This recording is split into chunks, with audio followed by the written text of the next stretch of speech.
If you sell and upgrade and you get the same kind of returns, you're getting a 3.13 mil over the next 15 years. But if you keep and upgrade, the problem with this, or you get to 4.96. Now, the problem with this particular strategy is your borrowing capacity is maxed out.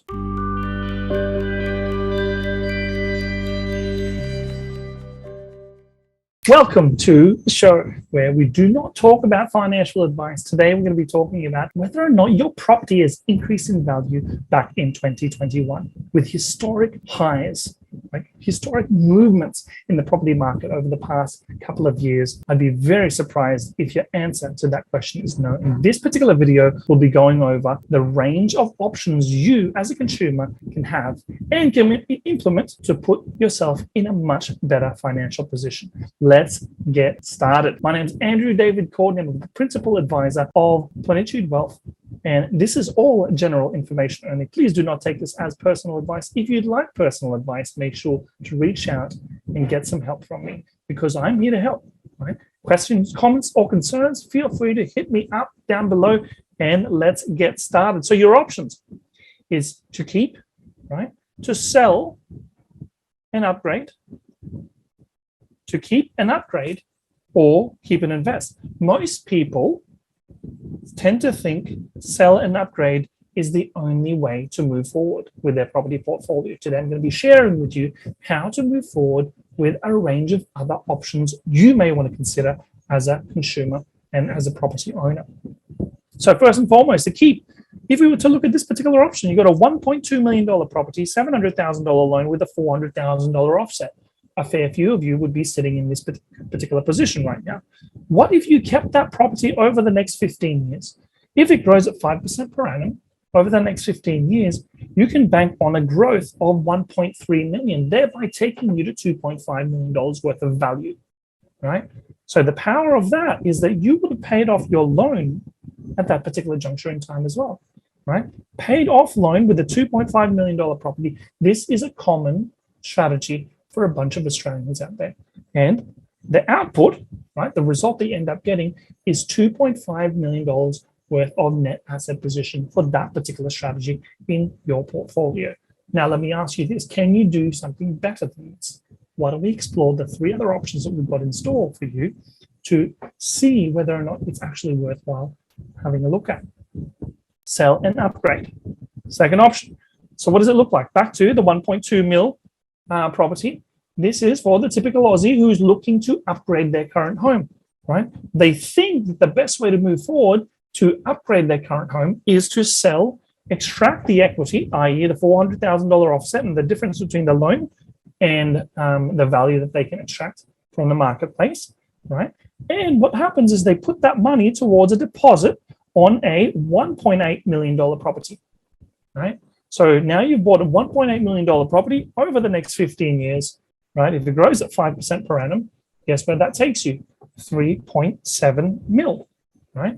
And if the loan is 1 mil, over that 15-year period, if you were to just pay, if you start over a 30-year loan again, if you pay the minimum repayments, you will get that loan down to $574,000, approximately plus or minus $2,000 basically, right? Putting you in a position to be $3.13 million ahead. Let's have a look at the previous one. 2.5 versus 3.13 because you've sold and you've added the value. You've moved your equity across into the new, bigger and better place and hoping that you get that 5% growth year on year over the next 15 years, you get up to 3.7 mil. Very, very common way of moving up in value, up the value ladder over the years. Unfortunately, people forget the cost associated with selling the property. Obviously, you've got marketing and real estate agent costs, right? Some can go as high as 3.34%. So you have to be very, very careful to take that in consideration because if you do this 5 or 6, 7 times in your lifetime, it's amazing how much value you're leaving on the table. Option number 3, let's have a look at it.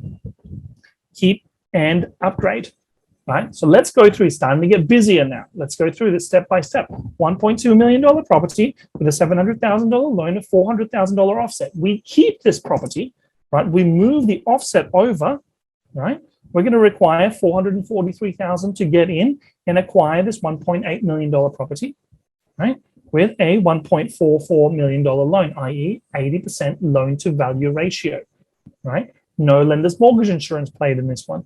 If that property can be acquired at 5% growth over the next 15 years, that $1.8 million property will jump up to 3.7. And the original property that you're in will jump up to 2.5, thereby giving you 2.09 worth of lazy equity, right?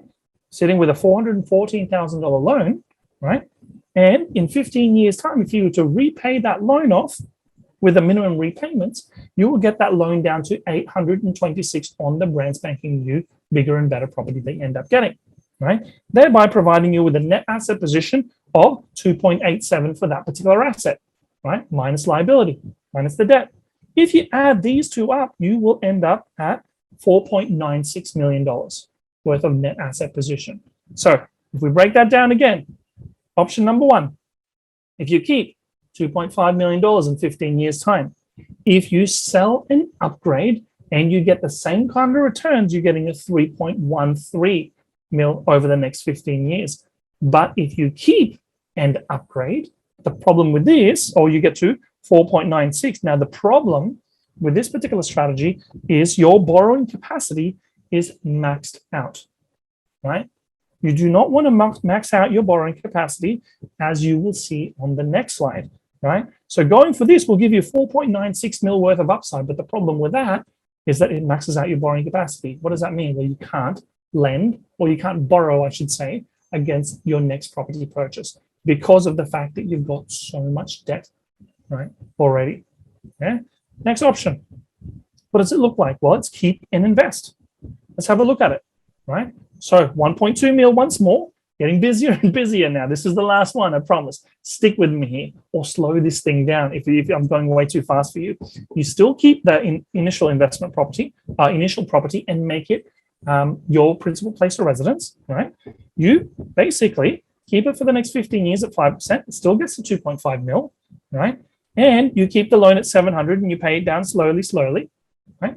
$414,000 over the next 15 years will be the back end of your current loan, right? We utilize the offset, thereby giving you 2.09 by the end of the 15 years. We use the offset, right, to acquire two investment properties at $132,000 to get in, right? And invest $136,000 in a diversified portfolio of shares, managed funds, ETFs, whatever it may be, right? Getting you 8% per annum. If those two particular properties grows at 5% per annum over the next 15 years, that $500,000 property will now jump up to $1.14 million each, right? And if you pay that off under a principal and interest loan over the next 15 years, what happens is you will have your loan at 260, starting off at 440, 80% LVR, dropping down to 260 over the next 15 years because it's principal and interest. Now, what if you went with interest only? I won't bore you with the details, maybe for another future video. Let me know if you'd like to see that in the comments, please. Yeah. So you now have 880 and another 880 because you bought two investment properties at 550 each, right? Returning or growing at a 5% return on investment on a year-to-year basis, compounding, and you've invested $136,000, right? Getting a return on investment of 8% per annum, jumping up from 136 to 431,000 over the next 15 years, right? Very, very powerful, right? So what happens there is you are now, if you add all these up, you are now up to 4.28 mil by the end of the particular process, right? This is the kicker, with plenty of borrowing capacity to spare. You with me? So let's break it down one step at a time. If we go with keep, right, we're getting 2.5 mil worth of net assets. If we sell and upgrade, we're up to 3.13, right? If we keep and upgrade, we're at 4.96 over the next 15 years, but we've utilized all of our borrowing capacity, right?